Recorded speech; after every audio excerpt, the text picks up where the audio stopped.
दोस्तों शुरुआत करते हैं एक नए टॉपिक की फार्मा में और उस टॉपिक का नाम है drugs used in anaesthesia. So in this topic will be discussing about those drugs which are used in anaesthesia. तो जब भी कोई पेशेंट सर्जरी में जाता है तो सर्जरी से पहले हमें उसको एनेस्थीसिया देना पड़ता है। तो वो कौन से ड्रग्स हैं जो हम यूज़ करते हैं? तो सबसे पहले इससे पहले कि हम एनेस्थीसिया में जाएं, एक टर्म आपको समझना पड़ेगा that is called as balanced anaesthesia. Balanced anaesthesia, और इसमें 4 कंपोनेंट होते हैं, राइट। तो ये कौन से 4 कंपोनेंट हैं जो कि बैलेंस एनेस्थीसिया में होने ज़रूरी हैं ताकि आप नॉर्मली सर्जरी कर सकें? पहला पॉइंट है बैलेंस्ड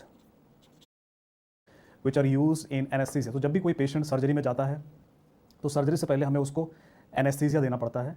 तो वो कौन से ड्रग्स हैं जो हम यूज़ करते हैं? तो सबसे पहले इससे पहले कि हम एनेस्थीसिया में जाएं, एक टर्म आपको समझना पड़ेगा that is called as balanced anaesthesia. Balanced anaesthesia, और इसमें 4 कंपोनेंट होते हैं, राइट। तो ये कौन से 4 कंपोनेंट हैं जो कि बैलेंस एनेस्थीसिया में होने ज़रूरी हैं ताकि आप नॉर्मली सर्जरी कर सकें? पहला पॉइंट है एनाल्जेसिया। एनाल्जेसिया मतलब पेन को कम करना, दर्द को कम करना। तो जब भी आप सर्जरी करेंगे, पेशेंट को काटेंगे तो उसको दर्द नहीं होना चाहिए। तो एनाल्जेसिया एक फैक्टर है। दूसरा फैक्टर है अमनेशिया। तो अमनेशिया मतलब क्या होता है? भूल जाना। तो जो भी प्रोसीजर्स पेशेंट के साथ हो गए वो भूलना चाहिए। और जो अमनेशिया है, ये कैसा वाला अमनेशिया होता है? एंटेरोग्रेड, मतलब ड्रग जब भी हम देंगे उसके बाद जो कुछ भी होगा उसके साथ वो उसको याद नहीं होना चाहिए जो प्रोसीजर है। तो एनाल्जेसिया है, अमनेशिया है। तीसरा इंपॉर्टेंट है मसल रिलैक्सेशन। तो जो मसल्स हैं पेशेंट में वो रिलैक्स करने चाहिए। जब भी आप काटेंगे तो मसल टाइट नहीं होने चाहिए, मसल लैरिंग्स के रिलैक्स करने चाहिए ताकि इंटुबेशन में आसानी हो, राइट। मसल्स रिलैक्स करेंगे ताकि आप वेंटिलेशन कर पाएँ मशीन लगा करके। तो तीसरा इंपॉर्टेंट पॉइंट है ये। और जो चौथा पॉइंट है यहाँ पे, that is abolition of reflexes to maintain homeostasis. तो जो भी रिफ्लेक्सेस होते हैं, सपोज एक पेनफुल रिफ्लेक्स है तो बहुत ज़्यादा दर्द होगा तो क्या होगा? कैटेकोलामाइंस रिलीज होंगे और उसकी वजह से ब्लड प्रेशर बढ़ेगा। तो ये जो रिफ्लेक्सेस है ये एबॉलिश होने चाहिए। अदरवाइज जब भी आप सर्जरी करेंगे, अगर उसको सर्जरी के दौरान बहुत ज़्यादा दर्द होगा और उस रिफ्लेक्स की वजह से कैटेकोलामाइंस रिलीज होंगे, ब्लड प्रेशर बढ़ जाएगा, तो सर्जरी में दिक्कत होगी। तो ये 4 इंपॉर्टेंट चीज़ें हैं जो बैलेंस एनेस्थीसिया में हर पेशेंट में अचीव करना चाहिए, और इसके लिए हम अलग अलग प्रकार के ड्रग्स यूज़ करते हैं। तो पहले हम देखते हैं कि एनेस्थीसिया का प्रोटोकॉल क्या होता है। What is the protocol of anaesthesia? तो जब भी आप किसी पेशेंट में एनेस्थीसिया देंगे तो किस प्रकार आप ड्रग्स को देंगे, किस प्रकार सर्जरी होगी और किस प्रकार अंत में पेशेंट को आप बाहर निकल पाएंगे सर्जरी से, तो वो देखना होगा। तो प्रोटोकॉल में सबसे पहले क्या हम देते हैं, जो ड्रग्स हम देते हैं उन्हें हम कहते हैं प्री एनेस्थेटिक मेडिकेशन। तो जो भी आप ड्रग्स देंगे उन्हें हम कहते हैं प्री एनेस्थेटिक मेडिकेशन, क्योंकि ये एनेस्थीसिया देने से पहले देते हैं। तो वो कौन से ड्रग्स हैं जो आप एनेस्थीसिया देने से पहले देते हैं? नंबर 1, आप पेशेंट को एंग्जियोलाइटिक्स देते हैं। तो पेशेंट का एंग्जाइटी कम होना चाहिए, भाई उसको डर ना लगे कि मैं सर्जरी में जा रहा हूँ, मुझे क्या होगा, उसकी वजह से एंग्जाइटी होगी। तो वो एंग्जाइटी कम करने के लिए एक तो आपको रात को देना होगा नाइट बिफोर सर्जरी। तो सर्जरी के पहले वाली जो रात होगी उस रात को हम यूजुअली अल्प्राजोलम देते हैं। तो एज अ नर्स ये आपको ध्यान रखना है कि रात को सोने से पहले उसको अल्प्राजोलम दिया गया है कि नहीं। और जस्ट बिफोर सर्जरी, तो सर्जरी से जस्ट पहले आप देंगे बेंजोडाज़ेपिन, जैसे कि आप मिडाजोलम दे सकते हैं, यहाँ पे लोराज़ेपाम दे सकते हैं या डायज़ेपाम दे सकते हैं। तो ये डिपेंड करेगा कि आपके पास है क्या available. So in other words मैं ये कह सकता हूँ कि यहाँ पे कौन से ड्रग्स हम देते हैं, ज़्यादातर जो ड्रग्स हम देते हैं वो एक क्लास को बिलोंग करते हैं दोस्तों, और उन्हें हम कहते हैं बेंजोडाइजेपिन्स, राइट। तो एक काम हमने किया, पेशेंट को एंक्सियोलाइटिक दिया, एक टैबलेट अल्प्राक्स दिया रात को सोने से पहले, सर्जरी के एक दिन पहले। दूसरा, सर्जरी के जस्ट पहले, थोड़ी देर पहले आपने ये बेंजोडाइजेपिन दिया। दूसरा, आपने पेशेंट को एंटी इमेटिक्स देने हैं। एंटी इमेटिक्स जैसे कि आप D2 ब्लॉकर दे सकते हैं, मीटोक्लोप्रामाइड, या फिर आप 5-HT3 ब्लॉकर दे सकते हैं जैसे कि ओंडानसेट्रॉन। तो जो भी आपके पास अवेलेबल होगा वो ड्रग आप पेशेंट को देंगे सर्जरी से पहले, राइट। तो दूसरा हमने पेशेंट को उल्टी ना हो सर्जरी के दौरान, क्योंकि अगर उल्टी होगा तो एस्पिरेट कर जाएगा अपने सिक्रेशन, तो वो देंगे हम। तीसरा, पेशेंट को सर्जरी से पहले हम कुछ एंटी कोलिनर्जिक्स भी देते हैं। एंटी कोलिनर्जिक्स क्यों देते हैं? To decrease secretions. और अगर दोस्तों आपको याद हो तो ये पॉइंट मैंने ऑटोनोमिक नर्वस सिस्टम में डिस्कस करा था कि आप यहाँ पे एंटी कोलिनर्जिक्स जैसे कि एट्रोपिन हो गया या ग्लाइकोपायरोलेट हो गया, आप दे सकते हैं, राइट। किसको ज़्यादा प्रीफर करते हैं? ग्लाइकोपायरोलेट को। क्यों करते हैं बताया था मैंने, ऑटोनोमिक नर्वस सिस्टम में ये ब्लड ब्रेन बैरियर को क्रॉस नहीं करता, तो ये बेटर है। इसके अलावा हमने पेशेंट को ये सारे ड्रग्स दिए जिसकी वजह से पेशेंट की एंग्जाइटी को, नॉसिया, वॉमिटिंग को, सिक्रेशंस को हम कम कर सकें। तो ये देने के बाद ये पहला स्टेप हो गया हमारा। दूसरा स्टेप को हम कहते हैं प्री ऑक्सीजनेशन। तो इससे आगे एनेस्थीसिया के एजेंट्स देने से पहले हम पेशेंट को प्री ऑक्सीजनेशन में क्या देंगे? ऑक्सीजन देंगे फॉर 3 मिनट्स।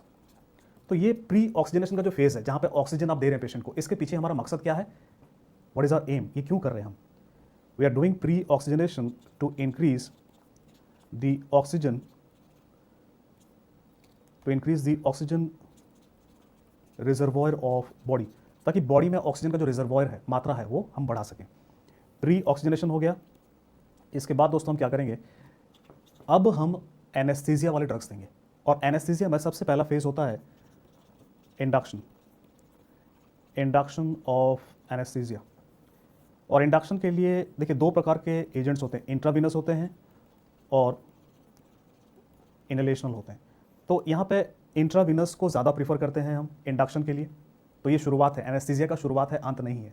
तो हम पहले इंडक्शन करेंगे पेशेंट को, आईवी को ज़्यादा प्रीफर करते हैं। और अच्छा, इंडक्शन के लिए प्रॉपर्टी क्या होना चाहिए? देखो, चाहे आईवी हो चाहे इनहेलेशनल हो, इंडक्शन के लिए आप खुद सोचो पहली बात कि अगर मैं एनेस्थीसिया का इंडक्शन कर रहा हूँ, मतलब मुझे थोड़ी देर के लिए ड्रग देना है या लंबे समय के लिए? भाई एक है इंडक्शन, एक है मेंटेनेंस। तो इंडक्शन में जाहिर सी बात है कि मुझे ऐसा ड्रग देना जो थोड़ी देर के लिए काम करे। दूसरा, जल्दी काम करे या धीरे धीरे काम करे।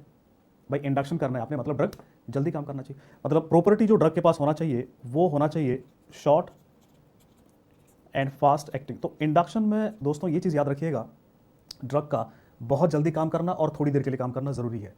भाई इंट्रावीनस ड्रग हम ज़्यादा प्रीफर करते हैं। अच्छा, इंडक्शन होने के बाद अब हमने क्या करना है? चौथे स्टेप पे इंडक्शन हो गया, इसके बाद हम देंगे मसल रिलैक्सेंट। तो मसल रिलैक्सेंट देना ज़रूरी इसलिए है ताकि मसल रिलैक्सेंट देने के बाद आप क्या कर पाओ? इंटूबेशन कर पाओ। तो पेशेंट को हम इंटूबेट करेंगे आफ्टर गिविंग मसल रिलैक्सेंट। तो मैंने मसल रिलैक्सेंट दे दिया, मैंने पेशेंट को इंटूबेट कर दिया, और अब हम जाएंगे मेंटेनेंस के लिए, that is maintenance of anaesthesia.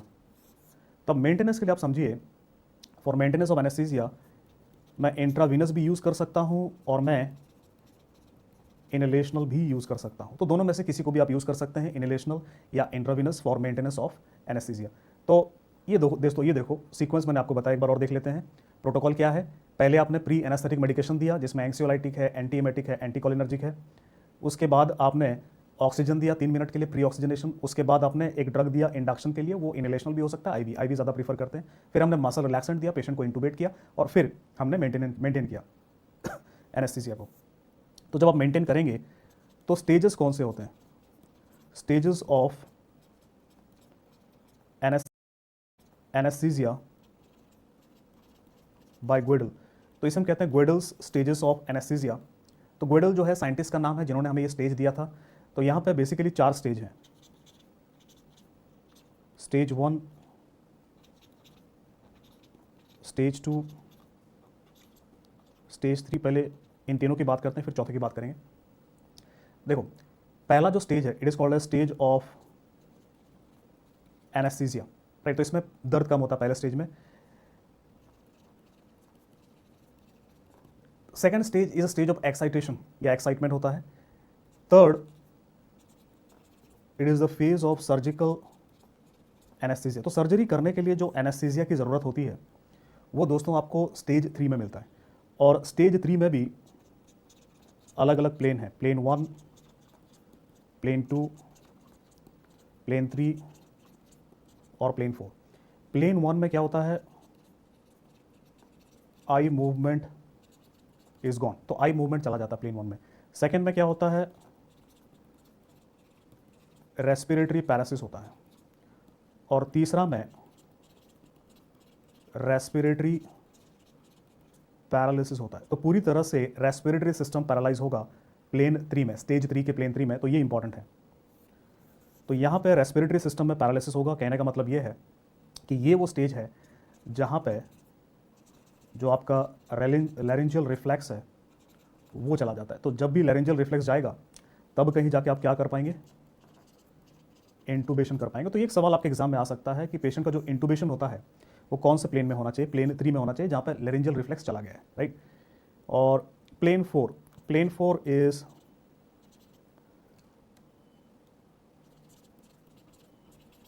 Diaphragmatic paralysis, right. तो ये 4 प्लेन हैं। चौथा स्टेज 4, इसमें होता है मेडुलरी पैरालिसिस। तो जबकि मेडुलरी सेंटर्स हैं वो भी एबॉलिश हो जाते हैं स्टेज 4 में। तो यूजुअली स्टेज 3 हमको जो सर्जरी करना होता है स्टेज 3 में करना होता है। इसमें हम पेशेंट को मेंटेन करेंगे और जब सर्जरी खत्म हो जाएगा, वन सर्जरी इज डन, इसके बाद हम क्या करेंगे, हम रिवर्सल पे काम करेंगे, राइट। तो हम जो है एनेस्थेटिक एजेंट्स को बंद करेंगे, मसल रिलैक्सेंट के इफेक्ट को हम वापस रिवर्स करेंगे। कैसे करते हैं बताया था मैंने, नियोस्टिग्मिन देते हैं। तो इस प्रकार हम जो भी इफेक्ट हमने बनाया था उसको रिवर्स करेंगे और रिवर्सल होने के बाद पेशेंट को एक्सट्यूबेट करेंगे। तो पहले हमने इंटूबेट करा था, अब एक्सट्यूबेट करेंगे और पेशेंट को शिफ्ट कर देंगे कहाँ पे, वार्ड में। तो ये इंपॉर्टेंट एस्पेक्ट है। तो ये मैंने थोड़ा सा आपको आइडिया दिया, basic idea as a nurse भी आपको होना चाहिए कि पेशेंट के साथ होता क्या है, राइट। दोस्तों इस सेगमेंट में सबसे पहले अब ड्रग्स की बात करते हैं। एनेस्थीसिया में कौन से ड्रग्स यूज़ होते हैं। तो इस सेगमेंट में जो सबसे पहले ड्रग्स हम डिस्कस करेंगे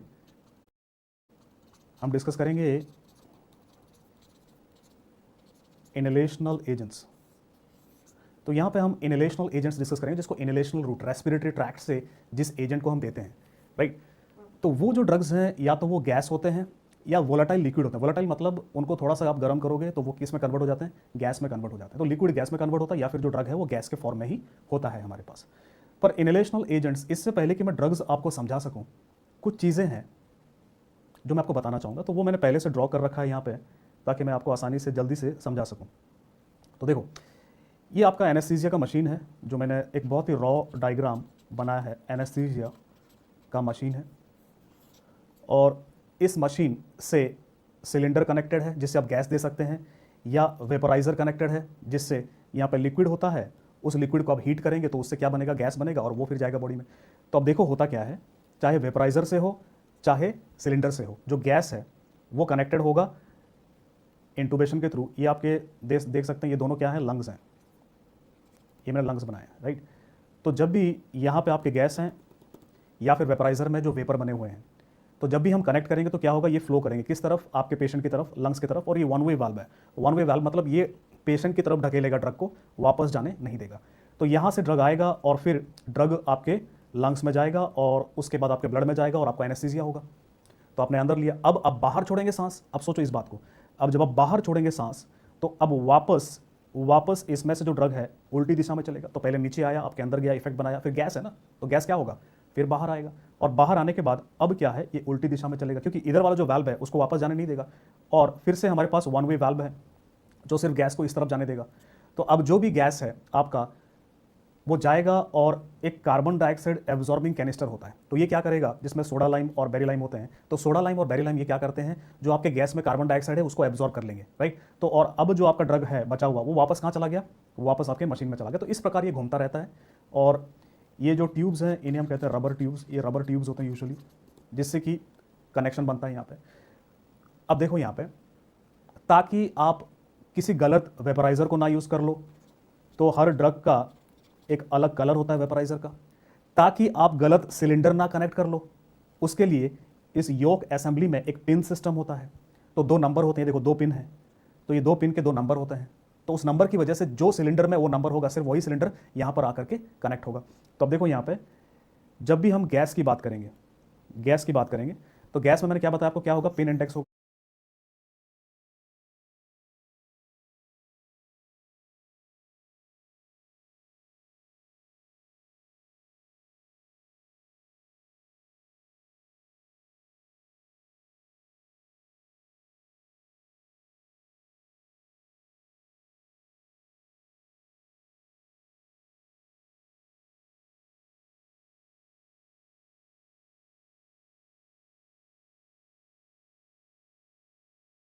सिलेंडर में वो नंबर होगा, सिर्फ वही सिलेंडर यहाँ पर आकर के कनेक्ट होगा। तो अब देखो यहाँ पे जब भी हम गैस की बात करेंगे, तो गैस में मैंने क्या बताया आपको, क्या होगा, पिन इंडेक्स होगा, और उस पिन इंडेक्स की वजह से कनेक्शन एक्जैक्टली उसी पोजीशन पे होगा। मतलब अगर आप एयर को कनेक्ट कर रहे हैं तो एयर का पिन इंडेक्स क्या है, 1 5 है, 1 5, तो ये सिर्फ उसी यॉक असेंबली में जाकर के लगेगा, राइट। तो एयर के लिए जो स्पेसिफिक आपका यॉक असेंबली होगा सिर्फ वहीं जाकर के वो लगेगा। जो आपका एयर का सिलेंडर है वो ऑक्सीजन वाले में नहीं लगेगा या कार्बन डाइऑक्साइड वाले में नहीं लगेगा। तो यहाँ पे ये एक इंपॉर्टेंट चीज़ है जो आपने याद रखना, आपके एग्जाम में सवाल आ सकता है कि कौन सा गैस का पिन इंडेक्स क्या है। उसके लिए एक तरीका है, पहले आप क्या लिखेंगे, एट वंस, ATONCE, और उससे पहले आप इसी ऑर्डर में A for air, O for oxygen, N for nitrous oxide, carbon dioxide 7.5 less than 7.5, cyclopropane, और E for Entonox. So at once से आपने सजा करके इनको लिख दिया। पहला जो 3 है वो 1.5, 2.5, 3.5 है। तो एयर का 1.5, ऑक्सीजन का 2.5, नाइट्रस ऑक्साइड का 3.5। नेक्स्ट 3 जो हैं उनका 1.6, 2.6, 3.6 है। सो 162636, पॉइंट नहीं है, कॉमा है, 162636। सो नाइट्रस ऑक्साइड का 3.5 है, तो कार्बन डाइऑक्साइड मोर देन 7.5 का 1.6 है, लेस देन 7.5 का 2.6 है, साइक्लोप्रोपेन का 3.6 है, जो बच गया एंटोनॉक्स उसका कितना है, 7 है। तो ये तरीका है जिससे आप इनका पिन इंडेक्स को याद रख सकते हैं। दूसरा बात, आपको एग्जाम में सवाल आ सकता है कि कौन से सिलेंडर का क्या कलर होता है, राइट। तो जो एयर है, एयर का जो सिलेंडर का कलर है वो ग्रे होता है, सिलेंडर का जो बॉडी है, बॉडी ग्रे होता है, लेकिन जो शोल्डर है वो ब्लैक एंड व्हाइट होता है, राइट। ऑक्सीजन का जो कलर है बॉडी वो ब्लैक होता है, पर जो शोल्डर है वो व्हाइट होता है। नाइट्रस ऑक्साइड का ब्लू होता है, कार्बन डाइऑक्साइड का ग्रे होता है, तो यहाँ पे बॉडी की बात कर रहे हैं हम। साइक्लोप्रोपेन का जो बॉडी होता है ऑरेंज होता है, तो इनमें शोल्डर का कोई कलर नहीं होता। एंटोनॉक्स में जो बॉडी है ब्लू है, शोल्डर जो है ब्लू एंड व्हाइट शोल्डर है।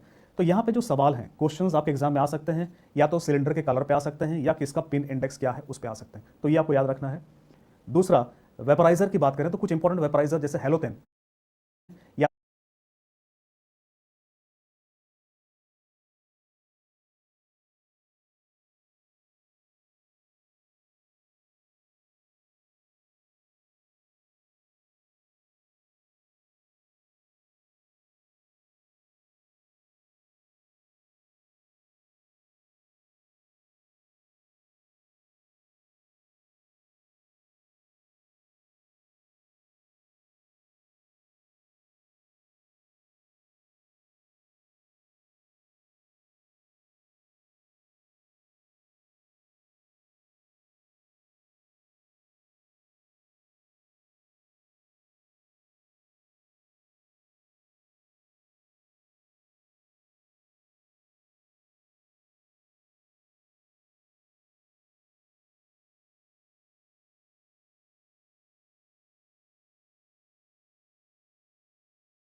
का कोई कलर नहीं होता।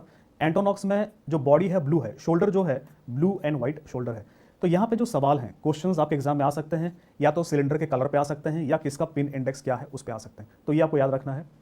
दूसरा, वेपराइजर की बात करें तो कुछ इंपॉर्टेंट वेपराइजर जैसे हेलोथेन का जो कलर है वो रेड होता है। आइसोफ्लूरेन उसका कलर पर्पल होता है। सीवोफ्लूरेन उसका कलर होता है येलो, और एनफ्लूरेन का कलर होता है ऑरेंज। तो ये कुछ कलर्स हैं और इनको अलग अलग कलर इसलिए दिया गया है ताकि आप गलत वेपराइजर ना लगा दें, राइट। सो दोस्तों ये बेसिक चीज़ें हैं जो आपको पता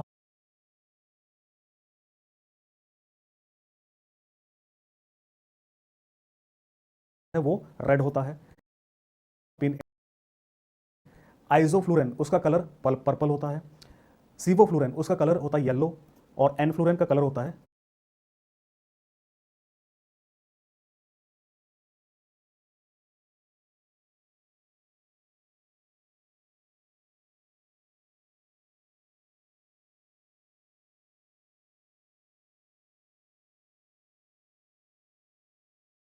ऑरेंज। तो ये कुछ कलर्स हैं और इनको अलग अलग कलर इसलिए दिया गया है ताकि आप गलत वेपराइजर ना लगा दें, राइट। सो दोस्तों ये बेसिक चीज़ें हैं जो आपको पता होना चाहिए इससे पहले कि हम इनहेलेशनल एजेंट्स को डिस्कस करें। अब बात करते हैं इनहेलेशनल एजेंट्स की एक के बाद एक। और इनहेलेशनल एजेंट्स में ड्रग्स पर जाने से पहले इनहेलेशनल एजेंट्स की कुछ प्रॉपर्टीज़ हैं, मैं वो आपको समझाना चाहूँगा। Properties of inhalational agents. Number 1, एक प्रॉपर्टी है जिसे हम कहते हैं मैक, और मैक का मतलब है मिनिमम एल्वियोलर कंसंट्रेशन। सो दोस्तों मैक का मतलब है मिनिमम एल्वियोलर कंसंट्रेशन। तो जितने भी इनहेलेशनल एजेंट्स हैं जब भी आप अपने टेक्स्ट बुक को पढ़ेंगे तो हर जगह आप पाएंगे कि इसका मैक इतना है, इसका मैक इतना है, तो इसका मतलब क्या है। तो समझो इस बात को ध्यान से देखो। सपोज ये आपका एक एल्वियोली है, लंग्स में एक एल्वियोली है, और ये आपका ब्लड वेसल है।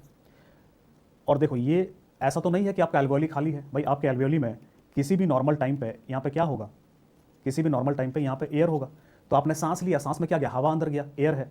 तो अगर मैंने ड्रग नहीं दिया तो 100% क्या है, एयर है। भाई आप घूम फिर रहे हैं, आप अपना अपना एग्जाम्पल ले लो या मेरा एग्जाम्पल अभी ले लो, मैं पढ़ा रहा हूँ आपको। तो भाई मैंने इसी जगह ड्रग्स तो नहीं ले रहा, मैं क्या ले रहा हूँ, हवा ले रहा हूँ, एयर ले रहा हूँ। तो अब मेरे एल्वियोली में 100% क्या है, एयर है, राइट। अब जब मैं ड्रग्स दूंगा, अब मैंने क्या किया, इनहेलेशनल एजेंट दिया। अब मैंने क्या दिया, इनहेलेशनल एजेंट दिया। तो सपोज ये मैंने एक छोटा सा सिलेंडर बनाया है और इस सिलेंडर में इनहेलेशनल एजेंट है, और इसमें से इनहेलेशनल एजेंट भी जाएगा, और वो इनहेलेशनल एजेंट यहाँ पे जगह बनाएगा, वो इनहेलेशनल एजेंट यहाँ पे जगह बनाएगा। मतलब अब एयर 100% नहीं है, अब एयर 100% नहीं है। फॉर एग्जाम्पल एक ड्रग है जो यहाँ पे 3% होता है, और अगर ये 3% होता है मतलब एयर कितना हो गया, 97% हो गया। और एयर का जो 3% जगह पे कौन आ गया, मेरा इनहेलेशनल एजेंट आ गया। तब समझो इस बात को, अगर 3% की जगह से, या 3% का जो कंसंट्रेशन यहाँ पे आ गया, उसकी वजह से, इस कंसंट्रेशन की वजह से it can prevent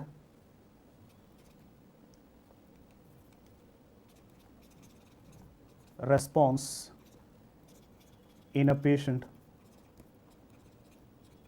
to surgical stimulus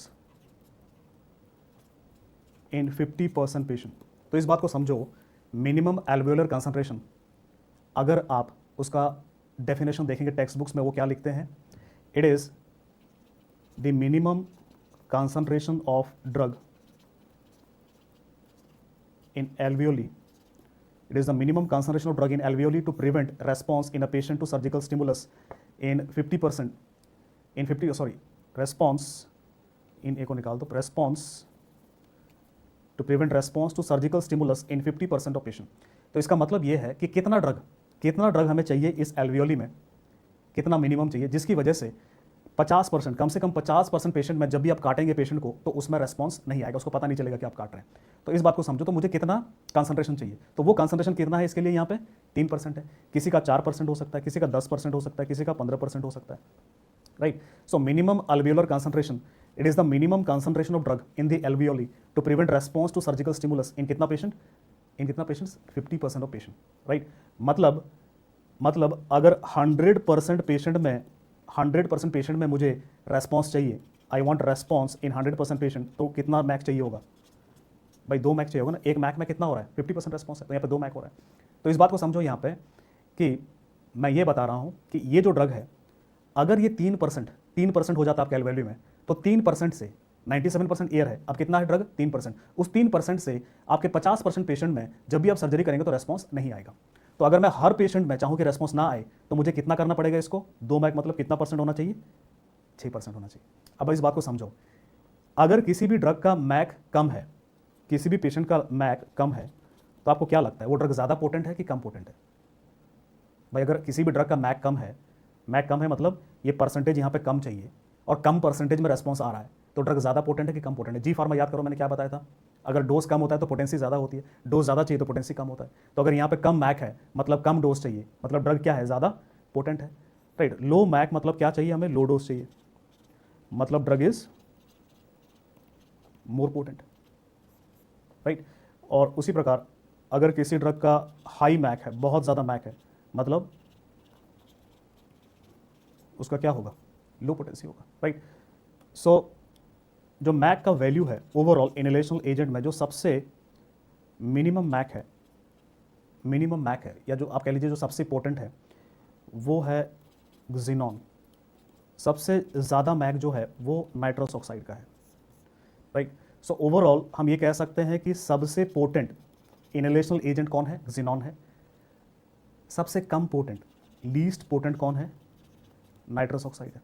सो दोस्तों पहला चीज़ कहने का मतलब ये है कि मैक हमें इनहेलेशनल एजेंट के किसके बारे में ज्ञान देता है। मैक से हमें क्या पता चलता है कि ड्रग क्या है, कितना पोटेंट है, राइट। अब दूसरी बात करते हैं, एक और इंपॉर्टेंट प्रॉपर्टी है इनहेलेशनल एजेंट का, जिसे हम कहते हैं blood gas partition coefficient, blood gas partition coefficient. तो ये हमें बताता किसके बारे में, ब्लड गैस पार्टीशन कोएफिशिएंट किसके बारे में बताता है? ये हमें बताता है कि आपका जो इनहेलेशनल एजेंट है, जो भी आपका इनहेलेशनल एजेंट है, चाहे वो गैस हो चाहे वोलेटाइल लिक्विड हो, उसका solubility in blood to solubility in gas.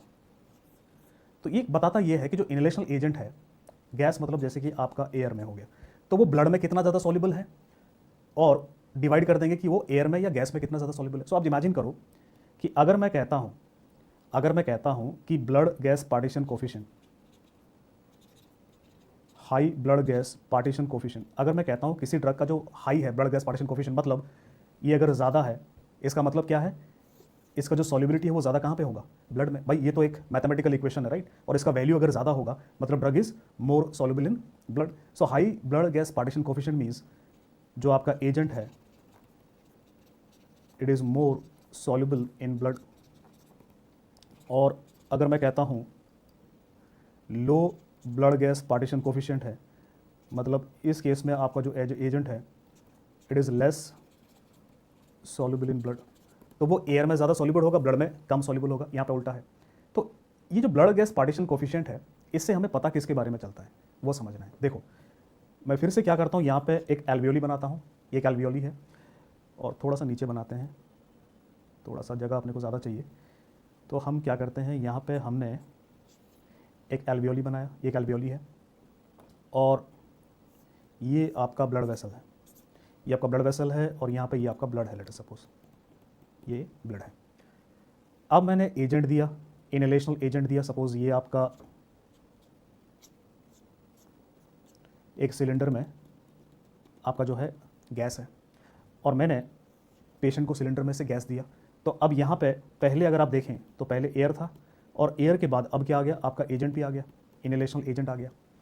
अब आप समझने की कोशिश करो, पहला चीज़ मैं समझाऊंगा, सपोज इस केस में क्या है, high blood gas partition coefficient, blood gas partition coefficient अगर हाई है तो क्या होगा, समझने की कोशिश करो।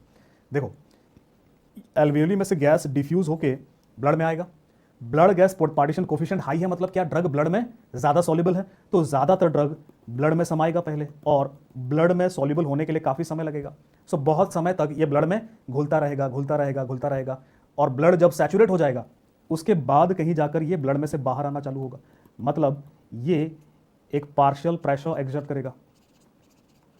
भाई पहले आपने ब्लड को खिलाया तो खा भाई, कितना खाएगा, तो मतलब उसको बहुत भूख लगती है तो बहुत खाया ब्लड ने, भाई एक समय पे पेट तो भर जाएगा उसका, और जब पेट भर गया तो अब वो नहीं खा रहा, तो अब कहाँ आ रहा है, ब्लड वेसल में गैस अलग से बन रहा है, और ये जो गैस अलग से पार्शियल प्रेशर बना रहा है ये आपके सेंट्रल नर्वस सिस्टम में काम करता है और ये इफेक्ट बनाएगा। सो आप खुद सोचो कि जिस ड्रग का high blood gas partition coefficient होगा उसमें जो इफेक्ट आएगा वो जल्दी आएगा कि लेट आएगा। भाई पहले आपको ब्लड को खिलाना पड़ेगा बहुत समय तक, उसके बाद यही कहीं जाकर के फ्री गैस होगा तब तो इफेक्ट बनाएगा, मतलब इफेक्ट क्या होगा, डिलेड इफेक्ट होगा। So blood gas partition coefficient अगर हाई होता है तो इसमें डिलेड इफेक्ट होता है, तो इफेक्ट आने में काफ़ी टाइम लगता है। तो किसी भी ड्रग का high blood gas partition coefficient है। अब इसका उल्टा सोचो, उल्टा देखो, अब मैं इसको घुमा देता हूँ, तो ये आपने ड्रग दिया था, अब मैं क्या करूँगा, मैंने बंद कर दिया, अब मैंने क्या कर दिया, मैंने स्टॉप ड्रग, तो आपने ड्रग देना बंद कर दिया, तो जब ड्रग देना बंद कर दिया तो अब गंगा उल्टी बहेगी ना भाई ड्रग देना बंद कर दिया, अब मतलब ड्रग कहाँ से किधर जाएगा, अब उल्टा जाएगा आपके ब्लड वेसल में से एल्वियोली में वापस जाएगा, क्योंकि मैंने ड्रग को बंद कर दिया है। तो आप सोचो यहाँ पे कि जो ड्रग फ्री था वो तो चला गया, लेकिन जो इतना सारा ड्रग ब्लड में है वो एकदम से तो नहीं निकलेगा, उसको धीरे धीरे निकलने में काफ़ी टाइम लगेगा। तो कहने का मतलब ये है कि यहाँ पे जो इफेक्ट आने में है वो भी काफ़ी टाइम लगता है और इफेक्ट जाने में उसमें भी काफ़ी टाइम लगता है। तो इसमें डिलेड इफेक्ट भी है और डिलेड रिकवरी भी है। तो किसी भी ड्रग का high blood gas partition coefficient होगा तो उसमें जो इफेक्ट है वो लेट आएगा और पेशेंट ड्रग के इफेक्ट से रिकवर भी जो करेगा उसमें भी काफ़ी टाइम लगेगा या लेट रिकवरी होगा। उसी प्रकार अगर मैं इसको उल्टा कर दूं, और मैं कहूं आपसे कि भाई एक ड्रग है जिसका लो ब्लड गैस पार्टीशन कोफिशिएंट है, और अगर किसी ड्रग का लो ब्लड गैस पार्टीशन कोफिशिएंट है तो इस केस में क्या होगा, तो नीचे डिस्कस कर लेते हैं। किसी ड्रग का लो ब्लड गैस पार्टीशन कोफिशिएंट है, लो है, कम है ब्लड गैस पार्टीशन कोफिशिएंट, तो इस केस में क्या होगा? देखो इस बात को समझने की कोशिश करो। ये आपका एल्वियोली है और ये आपका ब्लड वेसल है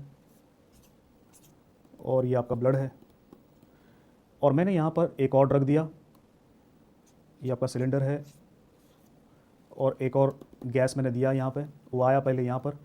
और अब समझने की करो कि low blood gas partition coefficient का मतलब क्या है?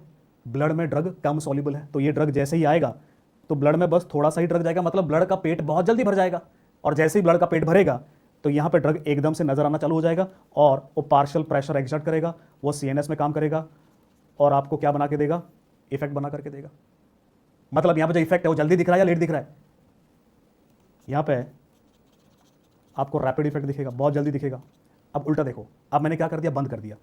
अब जब मैं यहाँ पे बंद कर दूंगा, मैंने देना बंद कर दिया तो अब कहानी उल्टी चलेगी भाई। जब मैंने देना बंद कर दिया तो अब कहानी उल्टी चलेगी ना। अब क्या होगा? जब बंद कर दिया तो ड्रग वापस जाएगा, तो अब समझो यहाँ पे ब्लड पे तो ड्रग बहुत ही कम था, तो अब जो ड्रग है वो एकदम से गायब हो जाएगा बॉडी में से, तो जो रिकवरी होगा वो जल्दी होगा लेट होगा? जल्दी होगा। सो ना केवल यहाँ पर रैपिड रिकवरी है, रैपिड इफेक्ट है, बल्कि यहाँ पर रैपिड रिकवरी भी देखने को मिलेगा। सो गाइज यहाँ पे इस बात को समझो आप कि low blood gas partition coefficient अगर होता है तो रैपिड इफेक्ट और रैपिड रिकवरी दोनों देखने को मिलते हैं with low blood gas partition coefficient. Whereas अगर high blood gas partition coefficient है तो डिलेड इफेक्ट देखने को मिलेगा, डिलेड रिकवरी। तो ये ड्रग्स के बारे में जब भी बात करूंगा तो तब आपको समझ में आएगा। तो देखो लो ब्लड गैस पार्टीशन कोफिशिएंट जबकि हम डिस्कस कर रहे हैं यहाँ पे, तो यहाँ पे मैं एक एग्जाम्पल आपको देके समझाना चाहूँगा। एक एग्जाम्पल यहाँ पे, तो जो ब्लड गैस पार्टीशन कोफिशिएंट है, एक ऐसा ड्रग जिसका लो ब्लड गैस पार्टीशन कोफिशिएंट है, नाइट्रस ऑक्साइड, तो ये कैसा बिहेव करेगा? ये जो ड्रग है जिसका लो है, बहुत कम है ब्लड गैस पार्टीशन कोफिशिएंट, ये कैसा बिहेव करता है देखो। और इसका लो है, इनफैक्ट इसका लीस्ट है, सबसे कम है, तो ये सबसे लीस्ट सॉल्युबल है आपके ब्लड में। तो ये कैसा बिहेव करता है वो देखो यहाँ पे। ये अल्वियोली है और ये आपका नाइट्रस ऑक्साइड का सिलेंडर हो गया। तो हालांकि हमने बात करा था ब्लू सिलेंडर था, तो ये नाइट्रस ऑक्साइड का सिलेंडर है आपका, राइट। तो यहाँ पे आपका गैस है नाइट्रस ऑक्साइड का, और ये आपका ब्लड वेसल है, ये आपका ब्लड वेसल है, यहाँ पे आपका ब्लड है। अब इस बात को समझो, जब भी आपने चालू किया राइट इनहेलेशनल एजेंट को, तो वो आएगा यहाँ पे और यहाँ से ब्लड एकदम से जल्दी से चला जाएगा, क्योंकि यहाँ पे ब्लड में सॉल्युबिलिटी बहुत कम है, तो ब्लड को चाहिए नहीं, मतलब जो ड्रग है वो एल्वियोली में से बहुत जल्दी आपके ब्लड में चला जाएगा। तो यहाँ पे होगा क्या? जब गैस बहुत जल्दी डिफ्यूज़ करता है तो यहाँ पे एक नेगेटिव प्रेशर बनेगा। जब गैस बहुत जल्दी रैपिडली चला जाएगा तो नेगेटिव प्रेशर बनेगा, और ये नेगेटिव प्रेशर करेगा क्या? ये जो नेगेटिव प्रेशर यहाँ पे बना है, ये नेगेटिव प्रेशर ये क्या करेगा भाई? नेगेटिव होगा तो और क्या करेगा? ये नेगेटिव प्रेशर यहाँ पर से और गैस को खींचेगा, तो वो आएगा बहुत जल्दी चला जाएगा, नेगेटिव प्रेशर और गैस को खींचेगा। तो ये जो नेगेटिव प्रेशर की वजह से ज़्यादा गैस खींचा हुआ आता है, इसे हम कहते हैं कंसंट्रेशन इफेक्ट। तो एक इफेक्ट नाइट्रस ऑक्साइड के साथ एक इफेक्ट आपको देखने को मिलता है जिसे हम कहते हैं कंसंट्रेशन इफेक्ट, और वो क्यों है? क्योंकि इसके पास क्या है? लो ब्लड गैस पार्टीशन कोफिशिएंट है। सो दोस्तों ये है कंसंट्रेशन इफेक्ट। एक दूसरा इफेक्ट है जो बहुत आसान है समझने में। देखो मेरे पास एक और गैस का सिलेंडर है, एक और सिलेंडर है, और इसमें भी कोई गैस है, और ये भी मैंने कनेक्ट कर रखा है, पेशेंट को कनेक्ट कर रखा है। आप समझो ये मेरा पहला गैस था, ये मेरा दूसरा गैस है, राइट। पहला गैस मेरा नाइट्रस ऑक्साइड है, वो मैंने चालू किया और वो एकदम से डिफ्यूज हुआ, और क्या बनाया उसने? यहाँ पे नेगेटिव प्रेशर बनाया, और उस नेगेटिव प्रेशर ने क्या किया? उसने जो सेकंड गैस है उसको भी ज़्यादा खींचना चालू कर दिया। तो समझ रहे हो इस बात को? इसे हम क्या कहते हैं? ये जो दूसरा इफेक्ट है इसे हम कहते हैं सेकंड गैस इफेक्ट। तो पहला दोस्तों था कंसंट्रेशन इफेक्ट। कंसंट्रेशन इफेक्ट में क्या हो रहा था? नेगेटिव प्रेशर की वजह से नाइट्रस ऑक्साइड खुद अपने आप को खींच रहा था। सेकंड गैस इफेक्ट क्या है? नेगेटिव प्रेशर की वजह से नाइट्रस ऑक्साइड दूसरे गैस को खींच रहा है, राइट। अब तीसरा एक और इंपॉर्टेंट पॉइंट है जो आपने यहाँ पे समझ को खींच रहा,